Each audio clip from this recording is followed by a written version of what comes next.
Moving to oneness.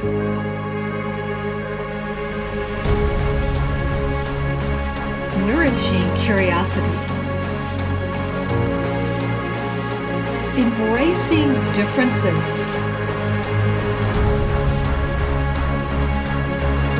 Becoming one.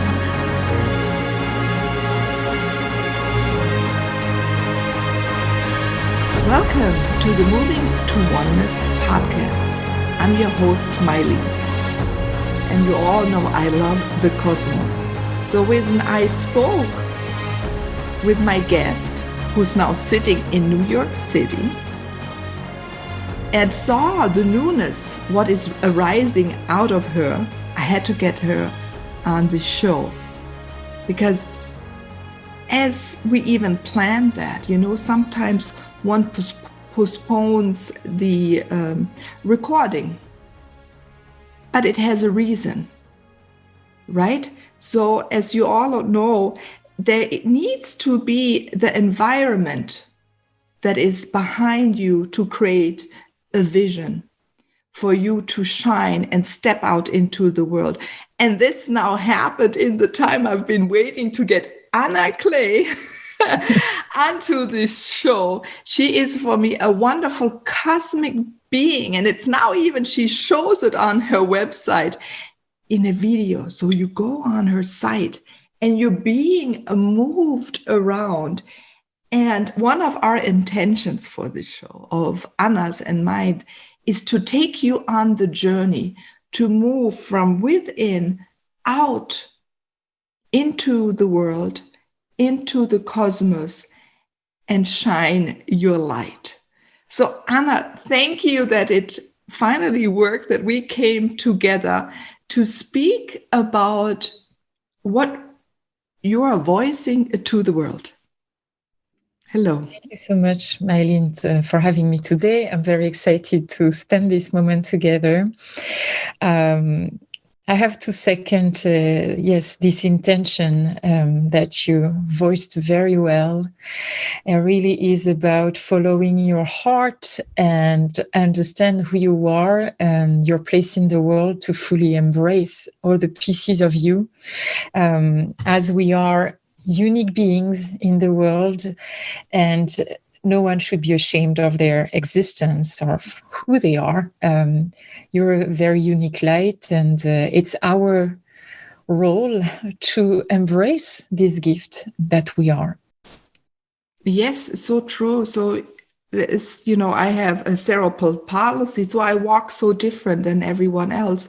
And it took time to embrace it fully and see it as my strength, noticing what I am all about.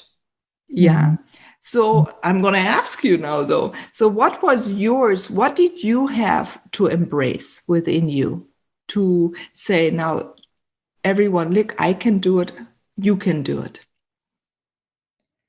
Well, I think I had to overcome a lot of things in my life.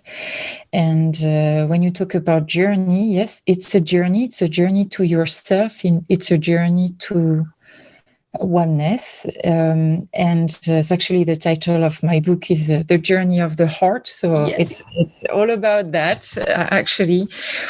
Things I had to overcome are probably the first thing is my personal stories and the limitations we have.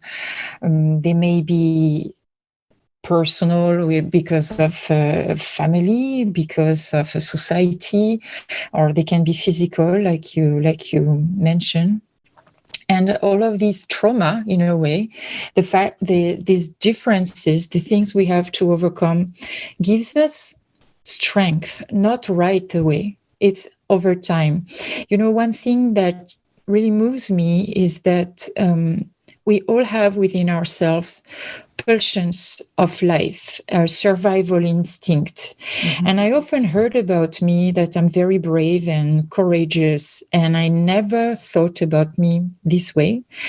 Everything I've done in my life is because I had this pulsion in me, this survival instinct. And when you look at nature, You look at trees, flowers, they grow through walls, they grow through stone. I mean, it's incredible to see all this nature growing in the cities where they should never be. Like human beings, they try to fathom a reality the way they want it, but nature always reach light, always finds a way.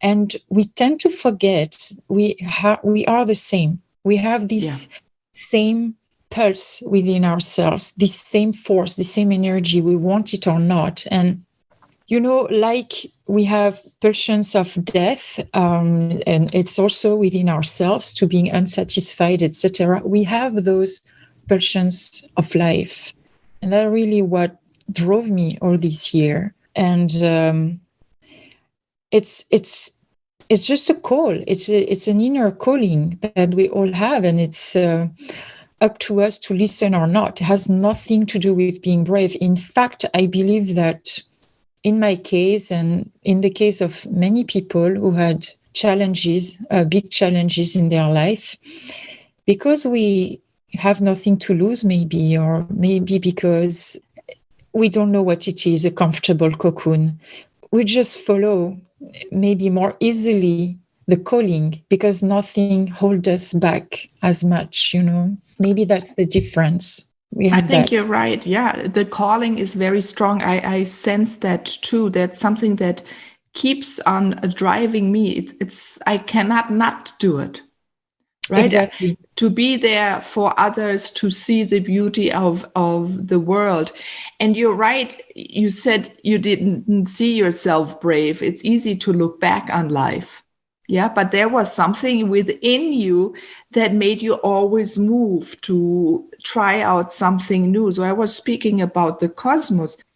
You really also did a journey through several professions to get this vast understanding of how a cosmos functions, what the one within, but also, again, the outer one. You have been a rocket scientist, right? Yeah. And then you moved out of this world into the one of expressing through the voice and bringing this beauty onto your audience as an opera singer. Yeah. So you have so much, but I bet it's right there. Yeah. Every single step you took, first of all, was needed to make you richer and to express out the richness of experiences to the world. Absolutely. In fact, the main theme of your show is oneness, and it's been my main quest my whole life, a spiritual quest. As far as I can remember, as a little girl, I was already looking for this meaning and for this connection. I was watching the stars and I thought I belonged there. I didn't think I belonged to planet Earth. In fact, I thought there was a mistake, that I had been put on this planet by mistake, and I had to get back to someplace else. So that's the funny part, And so my dream as a child was to become an astronaut, because it was the only way I could imagine that would, let me escape gravity and get closer to the stars. Wow. Of course, I discovered other ways later on. But yeah, that was it. And I also found some connection, spiritual connection in faith. Faith and spirituality are things that evolve our whole life. So my parents didn't want to give me, a religion, but because they were coming from a Christian background, I had catechism as a kid. And it was a beautiful experience for me, because in those classes or moments, it was very warm. I could ask any question I wanted to the monk, and it was the only place for me I could ask question. I could never ask question at home. I wasn't free to laugh, to cry. I couldn't express my emotions, made me very introverted.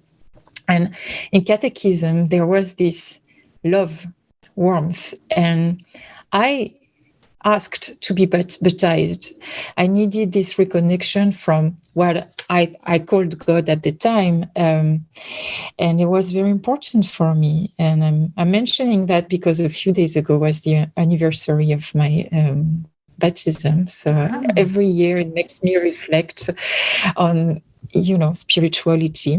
And then over time, of course, things evolved.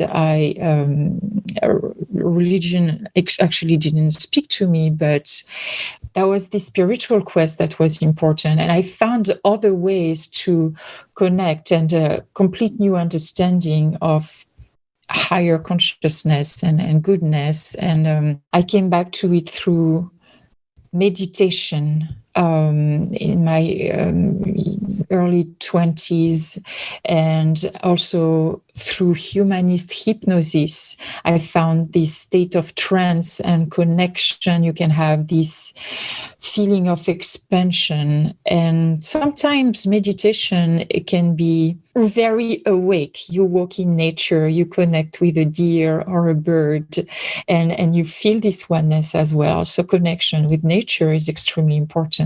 I really see all our struggles in life in nature, all our dreams, I can't recall the quote. I think there is a quote that talks about that, the fact that we see everything in nature. And so I have to say that my career took different turns. So I became a rocket scientist indeed, not because I wanted. I didn't choose to be an engineer. It's part of the challenges I had in my life. I wasn't free to do what I wanted. And in fact, because of this, I didn't really know who I wanted to be, etc. Because when you have so much limitations on yourself, it's very difficult to see past through it. So I started singing classes when I was 12. I was discovered by a voice teacher, and at the very first lesson, she asked me if I wanted to be an opera singer. Wow. So she saw in me something no one else was seeing, and she planted a seed. And I discovered through opera singing a lot of freedom, especially the freedom to express feelings. Let's put in the context that, again, I could not really express myself freely in my familial environment. And opera is so intense, it's often very sad or angry, or it's so intense. And so I could express emotions in this context that were very intense. It was in a frame, so it was okay, and it liberated me.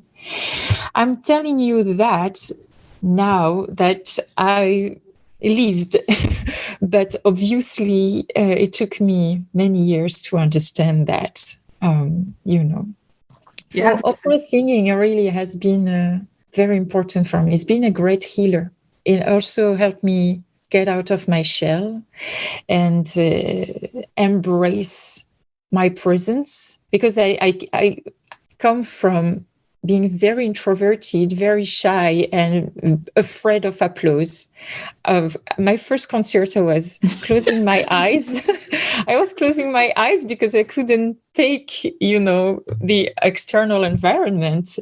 And then comes the applause. I was like, oh my God, I want to get out of stage right away. It was very, very hard for me. I was waiting for the applause to stop so I can get out, And then people come after the concert and they give you all this incredible feedback about them crying at the sound of your voice or goosebumps. And it took me years to embrace that, actually. I wasn't ready to receive this power on this role right away.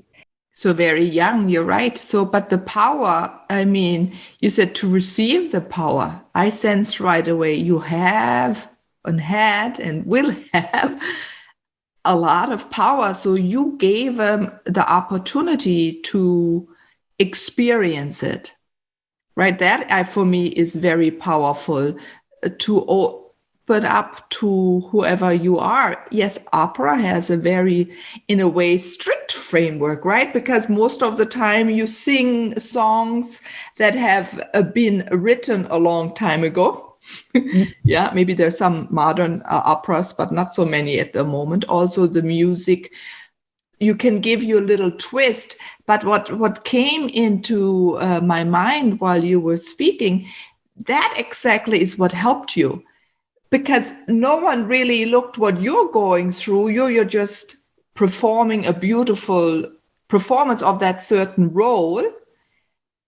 But within that liberated, you really used that to loosen up whatever was too stagnant, and all the particles they weren't free enough for you. Because yes, I'm very similar like you. Freedom is also one of my biggest drivers in the world. I always ran away and so into the woods and nature. Yes, we experience a life very similar. And again, this power you provide them as well. But it's easier to look at it at the back. And then I think that's why you were also able to receive that and not stop, because you didn't stop. And I think that is very courageous, that you just kept on going and saw were curious enough to see where the journey takes you. So where did it take you? Well, it's a long story, so I'll try to make it short. So yes, well, I just want to get back on the concept of freedom, because it is true that opera has a very strict frame. But for me, it was the first step to freedom. And now that I'm at another point in my life, I'm done with frames. I want to have the freedom to create. So, and actually, that's what really takes place now in my life, is that I finally allow myself to be fully creative, to receive who I am. And when I talk about receiving, it has a lot of levels. It's a lot about allowing to discover ourselves, but we also receive something else that I cannot name. And as a performer on stage, as a singer, it was always very important for me to be in this state of receiving. I considered myself like a medium. So you receive, you connect to this oneness, you connect to this higher consciousness. I don't know how you want to call it. I don't think it's very important, but with this force and this love. And I always connected to that to transfer to the audience. Mm-hmm. But you do have to build your power. So you receive power, but to be able to transfer it, you have to do a lot of work on yourself. Like, it's a journey, it's a true journey, and it's a lot of work. You have to overcome your own story. You have to overcome your own limits. You have to build, so as an opera singer in particular, your instrument. And your instrument is not just made of your body, which is already a big part. It's made of your emotions. It's made of your past, what triggers you, what makes you happy, if you have a good day, a bad day.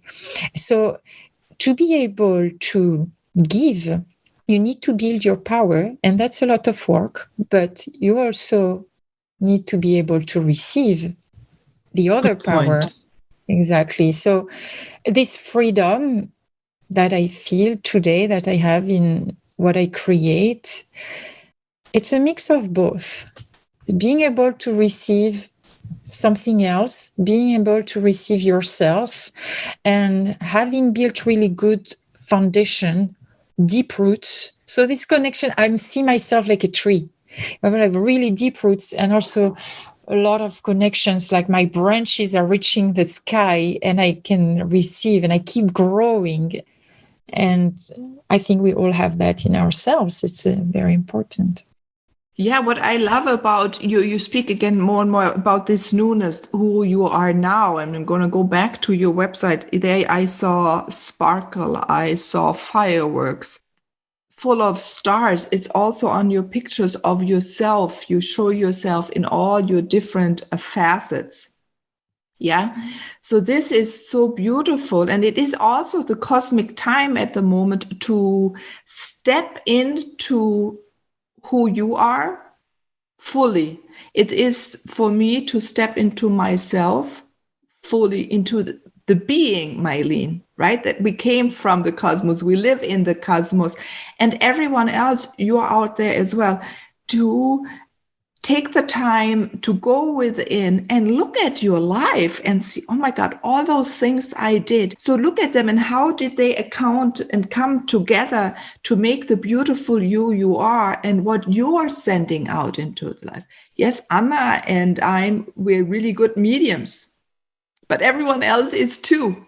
This is nothing to to push down. I think this is very, very important that we all have that within us. We all have this connection to the plants and can visualize it. I bet everyone, when you spoke, Anna, about this tree, could feel their own roots growing into the ground and how they, in that moment, I could sense it while you were speaking, the body became upright, right? Exactly. And those branches moved out and the leaves out, spreading and reaching, that's the word, reaching out and feeling that pull, but at the same time feeling the pull from the sky or from everywhere else to support you in reaching out.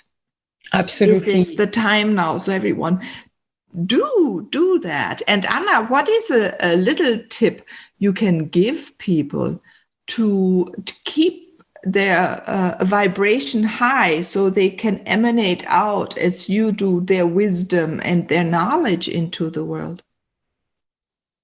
Well, I believe the vision of the tree is in fact very helpful, and sometimes just taking a moment and visualize yourself as a plant, it's helpful because you can start feeling this circulation between the earth and the sky in your veins, in your spine.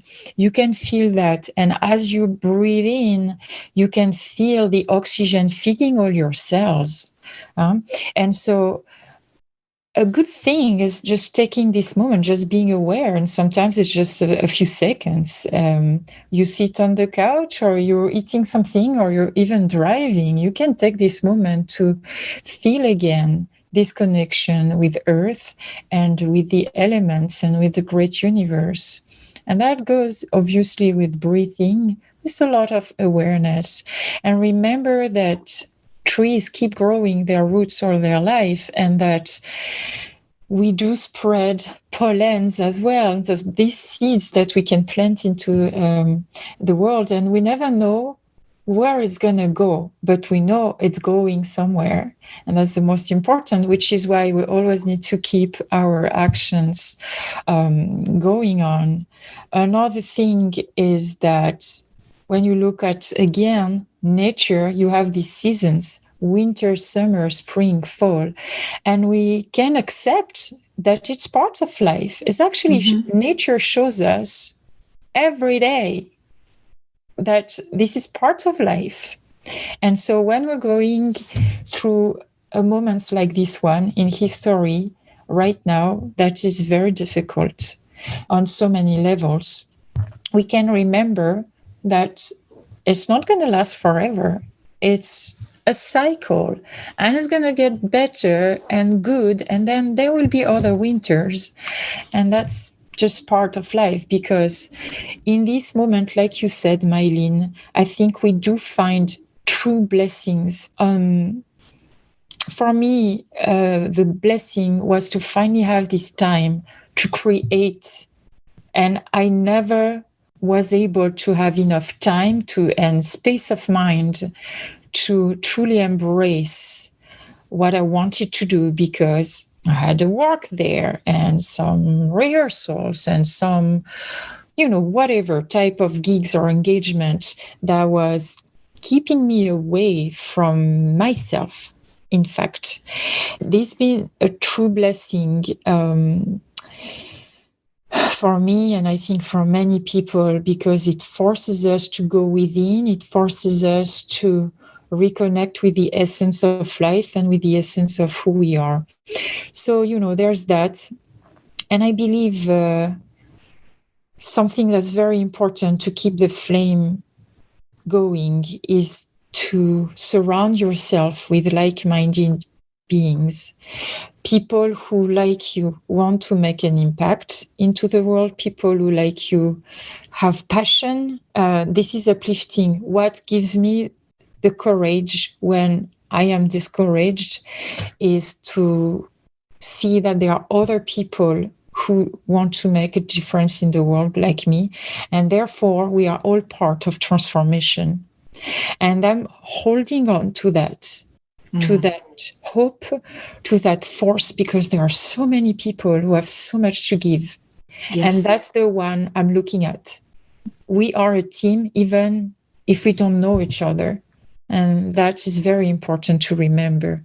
So, I love that. That is holding the space, even for the people you don't know, for everyone existing.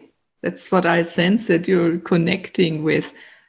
This is beautiful. So, wow, everyone. She's holding space for you. I'm holding space for you as well.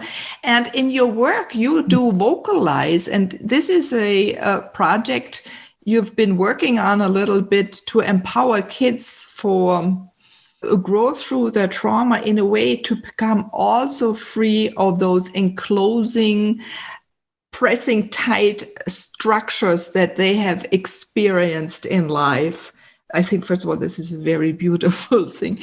Would you love to speak into that for a moment, and how you support kids? Because they come with a different mindset. For them, they're so curious and everything is so open. What do you uplift them into? Yes. Okay. Thank you very much for asking. So I founded Vocalize last year. It's a nonprofit, so charity that seeks to empower children, instill courage and hope into children and youth who experience trauma. So trauma is something I believe every human being is affected by, more or less, obviously. So initially, when I founded, when I went into volunteer work, when I started that, it was in my early 20s. I started to volunteer in hospitals for children. And so I looked into that because I wanted to give an ear and be present for children who weren't heard. And what I was first interested in, I know it's a heavy subject and some people are uncomfortable with that, but it's the origin story. It was incest. I wanted to do something for children who were victims of incest and sexual abuse more generally. Why? Because they are unheard. They're unheard and their suffering isn't seen. People are so uncomfortable with this matter that they often deny. And so these children, they're abused and they're told not to say anything. And then when they finally get the courage, maybe as an adult, to talk about what they've been through, the first thing they hear is, "Are you sure? What exactly happened?" And this and that. And they have a second abuse, a second denial. It's very violent not to be heard when you finally get the strength to do it. And I have to say something that I heard recently twice and that really made me sad, is that a lot of people believe that children who suffered that type of abuse become abuser themselves. I have to say, stop thinking that way if that's the case, because it's not true. I met a lot of people in my life who've been experiencing something like this, and they're the nicest people. So yes, it can happen, and often because there is a misunderstanding and inner conflict in themselves. But I think it's maybe just 10%, not even. So it's really a minority, and most people who've been through that, they really are very protective, overprotective, so much they don't even dare to have children because they're afraid their own kids will be abused by other adults in the future. So anyway, that's the origin story, and I wanted to do something in that regard. And because I'm not a therapist, I was not able to do that. So I decided to volunteer in hospital for children, and the experience was extremely beautiful because you go there to help do something, and you get out of there and you receive much more than what you gave. Is very special. And so, and actually, to get back to the story of my life and career, at the time I was an engineer, and I chose aerospace engineering because I was still looking for this connection, with the universe. It's just that engineering wasn't a job that I enjoyed. It lacked meaning.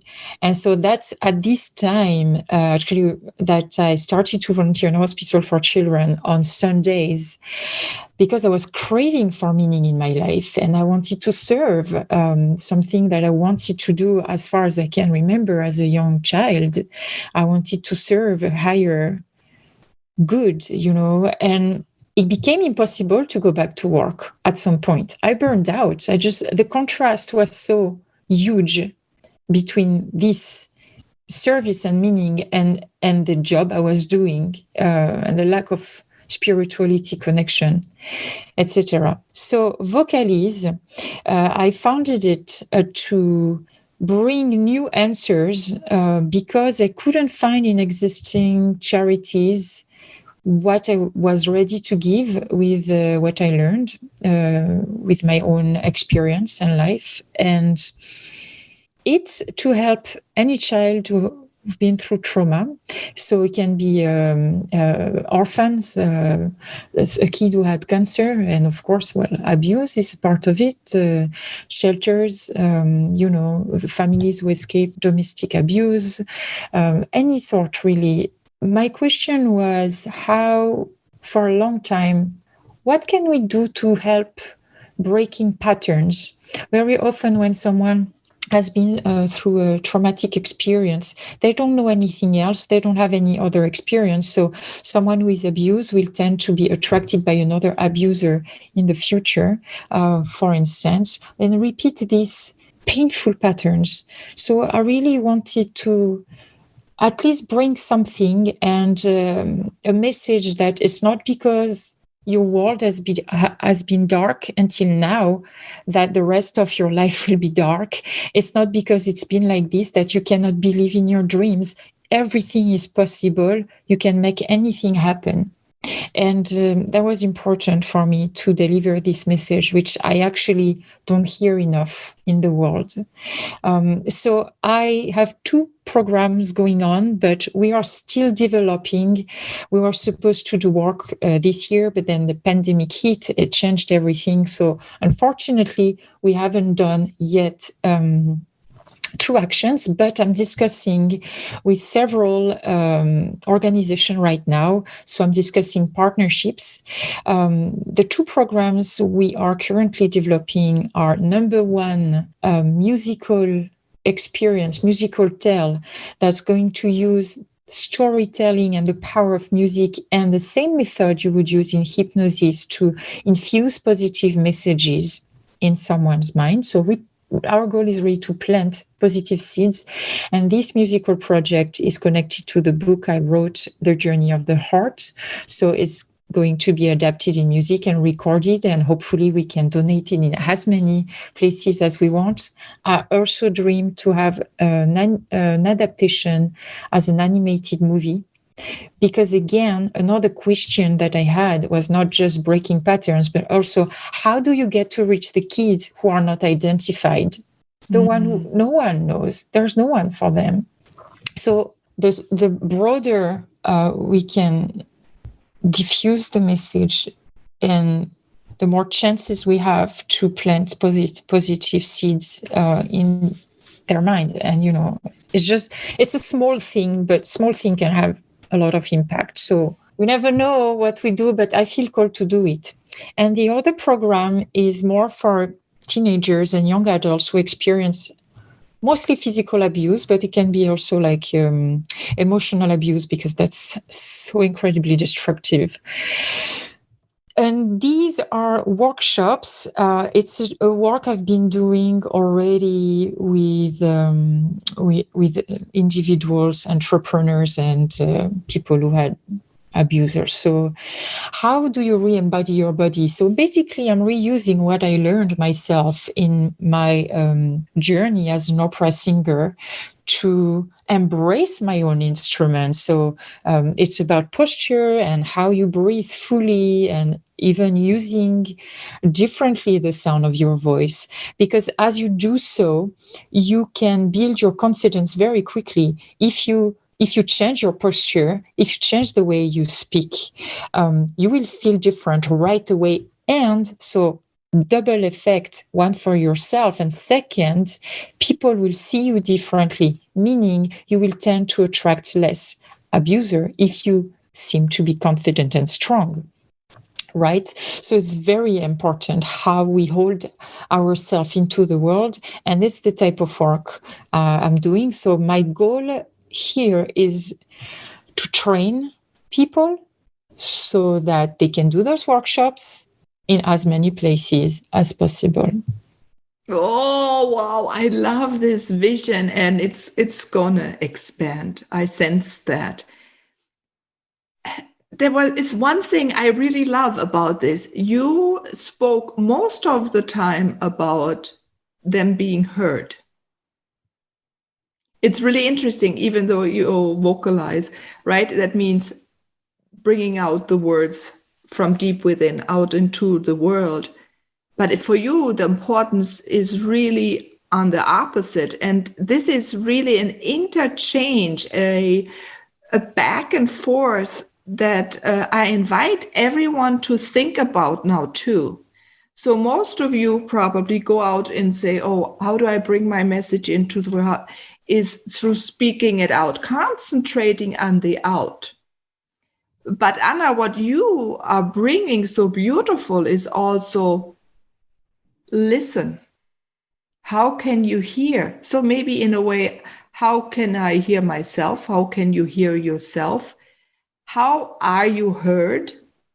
And what space can you provide that those sounds can go within you or within your audience, or what space of even environment? So I come also from the landscape. So I can spatial, right? Trained as the landscape architect to bring many different beings together and feel comfortable. So I love that you're giving them, through your voice, the space where others can hear them.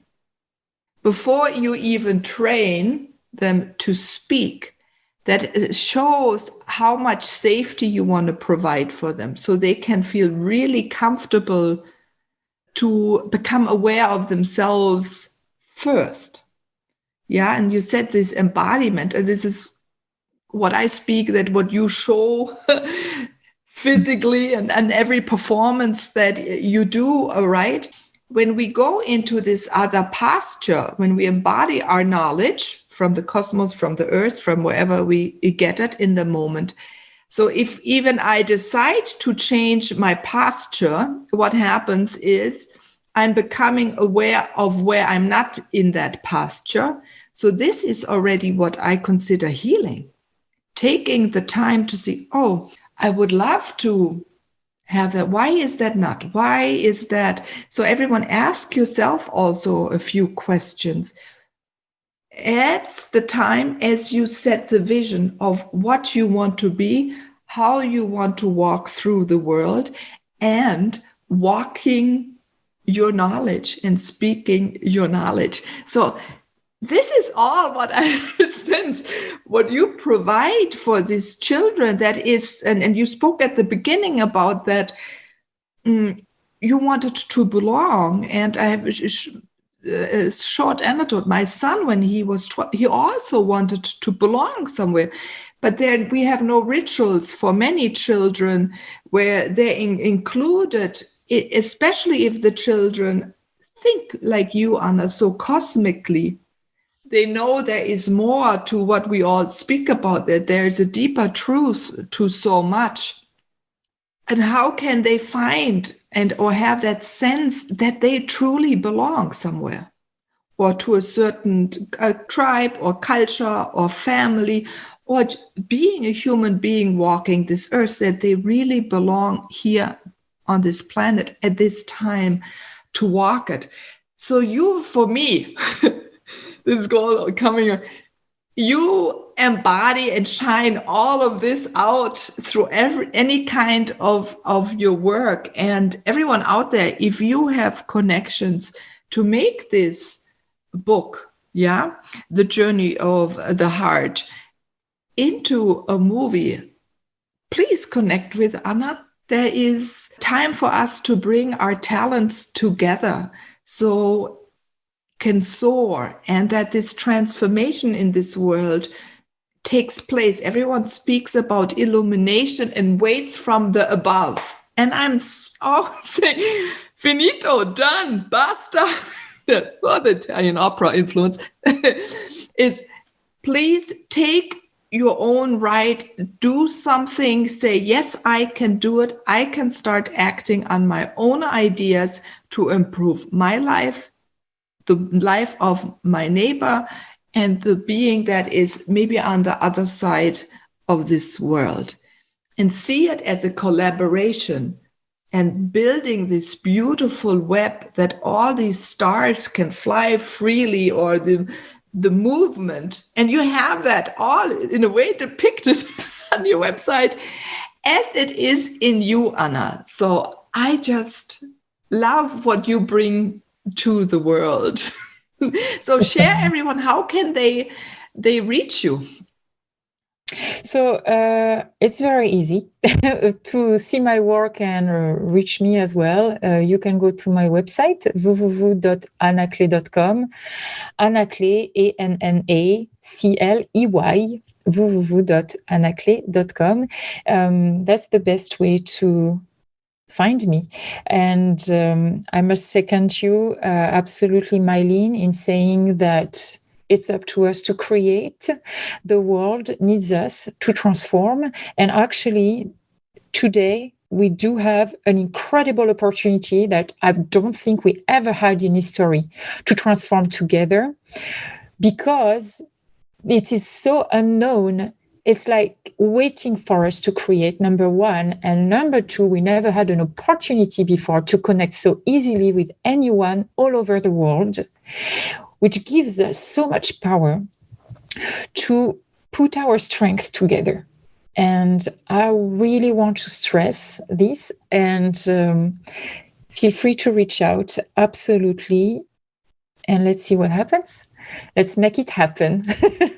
I love that. And the energies are right. You know, I always believe the environment, when the environment is ready, we can bring this out on everyone. The energies are here now. So it is, I ask all of you to step speedingly. Normally I'm someone who says, take your time. Yes, take your time to think about, but then act quick. We are beings of not being fixated. We're beings of movement. We love the freedom to explore, to swing around any moment we want. Reinvent yourself. See how Anna has done this so often. But remember also at the same time, this reinvention, what have you done before, is what feeds and provides nutrients and strengths to what you're going to do next. Listen to your gut, listen to what's around you, or observe what is out, what is being asked now that you can provide an answer to. Yeah. Yeah. So I found the quote I wanted to share. So please it was do. Einstein, like I thought. I was just not sure to share. I just wanted to double check. So look deep into nature and you will understand everything better. Einstein. So very true. Yeah. Yeah, and there was another. So for him, he was able to think big, huge, humongous, always connected to the cosmos, had a way to simplify it, right? Mm. Even if we look then at, Yeah. and I can't remember the word in German or English if I just see it. And you can do that too. Look at the vastness. Think bigger than you have done ever in your life before. Stand outside in the day, look at the sun, stand outside, look into the sky and say, I'm part of this beauty out there. Mm-hmm. Yes. And I can contribute also beauty to this world. Yes. Anna, thank you very much for showing us your beauty and never giving up and always reinventing yourself and creating more fascinating opportunities for you to show your light. And also, as you do that, highlight the light of others in the world. Thank you. And everyone, thank you for listening to the Moving to Oneness show. I'm your host, Meilin, and I wish you a wonderful day or night.